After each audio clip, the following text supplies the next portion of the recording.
Okay, hi again guys. Here's a third of 3 videos for lesson 8.6, and I hope you've watched the prior two. It's really important that you watch the first one on the zero product property because that lays out the principle or the foundation for why we do what we do here with factoring to solve these equations. Okay, we're going to do 3 more practice problems today that we're assigned in your homework. I picked these, each of these for a reason. Okay, one of these is actually one that's going to have no rational solutions, no solutions for today, and it's important, I think, that you see what one of those looks like, okay? So we're gonna start with number 18. I'm gonna go ahead and erase the whole board so I have more room to work, and we're gonna do 18 together, okay? All right. And again, if you can factor, these should be pretty easy. Factoring is the name of the game here. This is all about your ability to factor, okay? So let's look at 18, okay? We're gonna write it out. Our number 18 says 2x squared plus 6x equals negative 18. Okay, so I hope you understand what our first step needs to be here, okay? You should realize our first step has to be to add 18 to both sides. Why? Because we want to set everything equal to 0 so we can apply that zero product property, right? So as we rewrite the equation, we're going to have 2x squared plus 6x plus 18 equals 0, okay? All right, now it's incumbent upon us to factor this trinomial expression, to factor it. As I've always asked you to consider, what is your first look when factoring? Your first look is to, as I say, kind of coin this term, to pull, meaning to factor out a greatest common factor. What's our pull here? Our pull is 2. Now, there are 2 ways you can go here. This is a little different than just factoring without having an equation. Here we have an equation. So let me show you something you can consider doing, okay?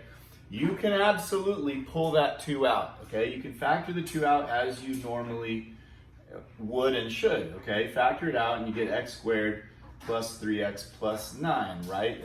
And again, don't forget to keep writing equals 0.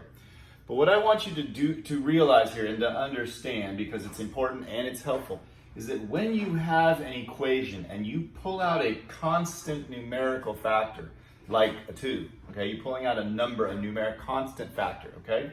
Just a number, okay? What you can do, if you choose, okay, because you have an equation, is to simply divide both sides of the equation by that constant numerical factor, okay? In other words, you can divide both sides here by 2. Watch, well, I'm gonna show you that we can do that. We can absolutely do this.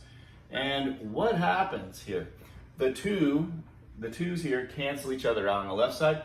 And on the right side, what are we gonna get on the right side? We're still gonna have 0, okay? You're gonna have x squared plus 3x plus 9 equals 0. Notice that no harm has been done to anything. You've simplified this trinomial or made everything kind of a little smaller, right? All of its coefficients are smaller, but you haven't affected what our final answer is gonna be, okay? You haven't jeopardized the solutions at all. That is perfectly valid to do when you have an equation, okay? Now, I am hesitant to talk about that too much because the risk is that some students will think that they can always divide out a constant factor when they're just factoring a trinomial. You can only do that when you're dividing on both sides of an equation, okay? Whatever you do to one side of an equation, do to the other. So if you have an equation, that's all fair. That's all fine, okay?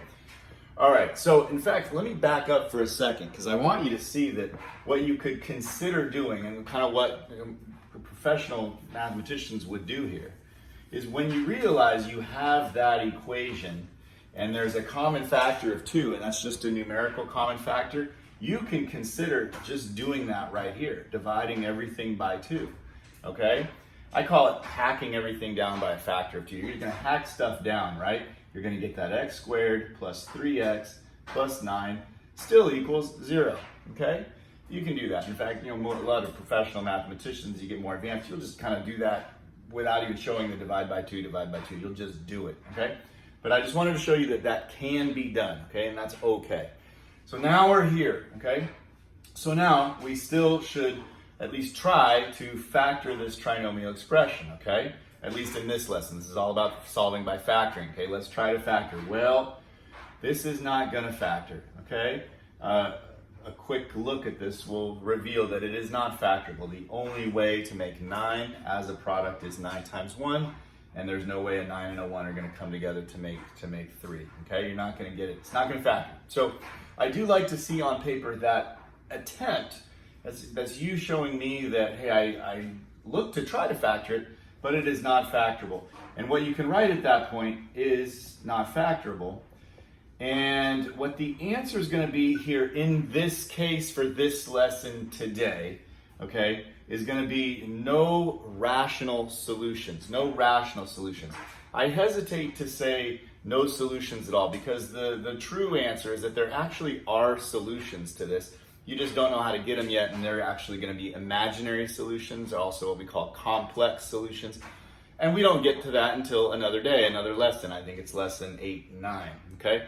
So for today, you can go ahead and say no solutions. The right way to say that, and I'm sorry squeezing this in here, is no rational solutions today, okay? And if you're wondering why I'm not even saying no real solution, well, there are no real solutions either. But when something doesn't factor, what that does tell you for sure is that there are no rational solutions. It is also true here that there are no real solutions. There are imaginary solutions, but that's just too complicated to get into right now in this lesson. We'll get into that in a later video, okay? But I just wanted to show you that problem 18 so you could see one that doesn't factor, that doesn't work out, nothing to solve. You can't, no solutions there, okay? All right, let's do the next two, all right? The problems with no solutions like that are always a little annoying for me. I like working on stuff that has answers, but that's life. Right? Not everything has solutions. Okay. All right. Here we go. What did I say? 30. Number 30. 30 is next. This is a good one. Okay. This is a really good one. Right. This would be the kind of thing that if we put on some kind of a quiz or test, we would put something like on a quiz or test to make sure you're getting the basics at a kind of medium level of rigor, okay? It's not hard, okay? But the factoring here is good. You got 4x squared minus 9x plus 2 equals 0. Good problem, okay? All right, so your first step is kind of done for you, right? We want this set to 0. It's set to 0, so that part's good, okay? So it's time to factor, okay? So let's factor the way Mr. Chanley has taught you how to factor. I do not like the bottoms-up method, or even the factoring by grouping method, which a lot of teachers do, and that's fine. A lot of students do, and that's fine. But the way I like to factor something like this, simple enough, in my opinion, is to just simply think about kind of FOIL as you go, or F-L and OI, Floyd. Think Floyd. What times what makes 4x squared? Well, there are two options, either 4x times x or 2x times 2x, right? And what would your gut say? As I've told you 70 to 80% of the time, your gut should say 4x and x is, well, actually, I correct myself, 70 to 80% of the time, it's usually 2 and 2. But in this case, I hope you can already see, it's gonna be 4x and x. It's gonna be the 4 and 1, not the 2 and 2. Because what you're kind of supposed to do is look at all the numbers. You got a 2 there. The only way you can make 2 is 2 times 1. But you got this -9 here, -9, okay? And with a 2 and a 2 and a 2 and a 1, you're not gonna squeeze out a 9, right? But how about with a 4x and an x, right? And a 2 here, making 8x, right? And a 1 here, okay? So 2 times 1 is 2, right? And then 8x and 1x, can we get a -9x out of all that? We sure can. Seal the deal with the signs, okay? They both have to be negative. I hope you can see that by now, okay? Now, again, I'm slowing all that down. In real time, I would do that in 5 seconds, okay? And that can be done in 5 seconds, and that's one of the reasons why I'm not a huge fan of the bottoms-up method or even the factoring by grouping method, which would take 20 to 30 seconds at least for something that can be done in 5 seconds, okay? So here are 2 factors, and so what do we do now? We apply the zero product property, which says set each of those factors equal to 0. So we do that. So we write 4x minus 1 equals 0, or, remember to write or, x minus 2 equals 0, right? And then we solve each one of these little equations, okay? Here we have 4x equals 1, so x equals 1/4, right? That's one of our solutions. And over on the other side, we add 2 to both sides. We have x equals 2, okay? So the solutions are 1/4 and 2, okay, or actually the word is or, okay? And again, the way I'd like you to write it is with the solution set braces, solution set notation, 1/4, comma, and a 2, close brace, okay? All right, hope that was helpful. That's a good problem, okay? If you can do that kind of a problem routinely and consistently, I'm pretty happy, okay? That's a medium sort of rigor problem, okay? Let's do one more. Let's do 36, okay? 36. All right. I do hope you're getting this lesson. In my opinion, this is one of the most important lessons in the whole book, solving quadratic equations by factoring, okay? A huge chunk of Algebra 1 is getting to quadratic equations and being comfortable solving them by a variety of methods, and one of the most important methods is factoring, okay? Factoring is such an essential, critical skill, okay? All right, 36, our last one, okay? 36.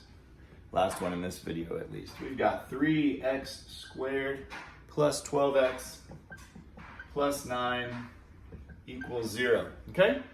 All right, so once again, first step's kind of done for you. It is all set to 0, which is what we want, so that's good. Okay, it's time to factor. What's your first look when factoring? Look to pull. Look to pull a factor out of GCF, right? Greatest common factor.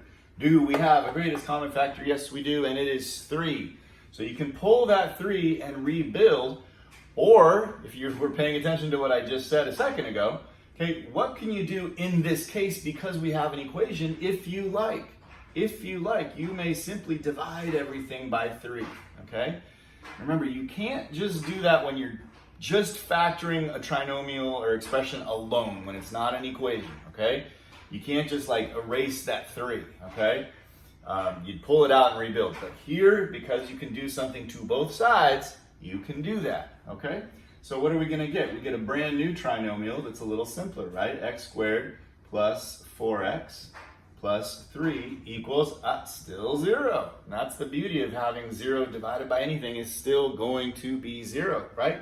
Now that's a lot easier to factor, isn't it, right? That's a cinch, okay? That factors as, I'm sure you can see, x plus 3, x plus 1, right? So you've got two little mini equations, x plus 3 is 0, or x plus 1 is 0, and we can see we're going to get x is negative 3, or x is negative 1. Now I want to end with one note on this, okay? For where we're going and how we're going to apply this in the next few lessons, okay, as we're looking ahead. Remember, chapter 9 is all about quadratics.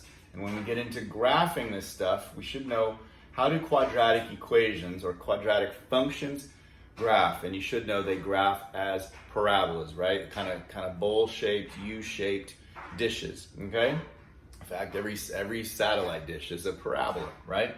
Okay, so quadratic equations are going to graph as a parabola, and where we're going eventually is we're going to be graphing some of these parabolas. Okay, we're going to graph them as functions. So instead of looking at 3x squared plus 12x plus 9 equals 0, it's going to say y equals 3x squared plus 12x plus 9. Okay, and you're going to graph that on a graph. Okay, it's going to be a parabola. My question for you is, what do you think these two solutions for x represent? If these were the values we got when we set this expression to 0, what do you think these solutions represent? So think about that for a second. Okay, hopefully you're realizing that those solutions are on the graph there. What they are, the x-intercepts of the parabola. Okay, they are also called, I'm going to give you a couple other words for these. Okay, these solutions, okay, are also called the zeros of the function, or the zeros of the equation, or the zeros of that expression, okay? They are the values that make that expression 0. They are the values where the graph crosses the x-intercept, where the y value is 0, okay? So those are the two x-intercepts on the parabola. So we're going to be continuing to get those when we get into graphing parabolas. One of the important features of any graph is knowing where are its x-intercepts, okay? And so this is how you're going to get them, by solving that equation set to 0, okay? So again, those are called not only are they called the solutions, they are also called the zeros. They are the x-intercepts, and they're also known as the roots, okay? So there's 4 different interchangeable terms you can use for those. Solutions, roots, zeros, x-intercepts, okay? Those are all kind of synonymous, all right? Thanks, and I hope that was helpful. Thanks for watching. Take care.